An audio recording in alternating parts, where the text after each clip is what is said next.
Martin I, the last pope to be recognized as a martyr, sacrificed his life defending true faith against monothelitism. Arrested, exiled and persecuted, his unwavering courage left a lasting mark on church history. Welcome to the Pontiff, a visual journey into the lives and contributions of the 266 popes of the Catholic Church, brought to you by CNewsLive.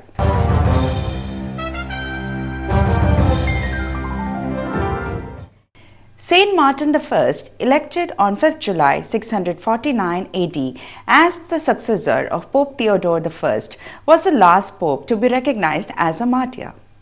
He was also the first pope in centuries to be anointed as pope immediately after his election, without waiting for the emperor's approval. The failure to wait for the emperor's approval angered Emperor Constans II, who was unwilling to recognize him as the legitimate pope. Pope Martin I was a strong and courageous opponent of monothelitism, for which he had to pay a high price. 3 months after his election as pope, Pope Martin convened a synod in Rome. The synod, attended by 105 bishops and several exiled Greek priests in St. John Lateran Basilica, reaffirmed the canonical teaching that Christ had two natures and two wills, human and divine. He rejected the emperor's edict, the Typos, which forbade monothelitism and further discussion of the natures of Christ. For refusing to accept the decisions of the synod, Pope Martin I excommunicated Bishop Paul of Thessalonica and appointed a new Orthodox vicar apostolic in Palestine, the intellectual center of monothelitism.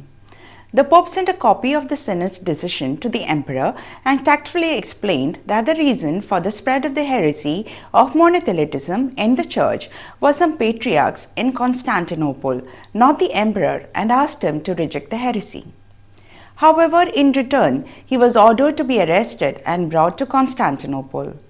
In the summer of 653 AD, the Emperor Constans appointed Theodore Callipius as the new exarch and sent him to Italy. As soon as Theodore Callipius arrived in Italy, he arrested Pope Martin, who was bedridden with gout, in the Lateran Basilica.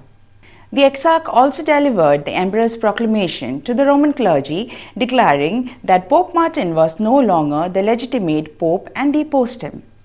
On 17 June 653 AD, the ailing Pope Martin was secretly smuggled out of Rome and forcibly sent by sea to Constantinople.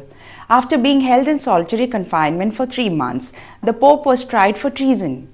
During the trial, he was not treated as a pope, but as a deceitful and treacherous deacon and former papal nuncio. The Pope's robes were publicly stripped and was put into chains. At the end of the trial, the ailing Pontiff was found guilty, sentenced to death, and publicly flogged. However, the dying Patriarch of Constantinople, Paul II, petitioned the Emperor to commute the death sentence of Pope Martin and ordered his exile. After 3 more months of cruel torture and imprisonment, Pope Martin I was exiled by ship to Crimea. Enduring starvation and brutal torture, Pope Martin I died on 16 September AD 655. His body was buried in the Church of the Holy Mother of God there. Not long after the Third Council of Constantinople ended, Pope Martin I began to be venerated as a martyr and saint in both the Catholic and the Eastern Orthodox churches. Please subscribe to our channel and like our videos. Join us next time to learn about the next Pontiff. Until then, this is Soni Manoj signing off for CNewsLive.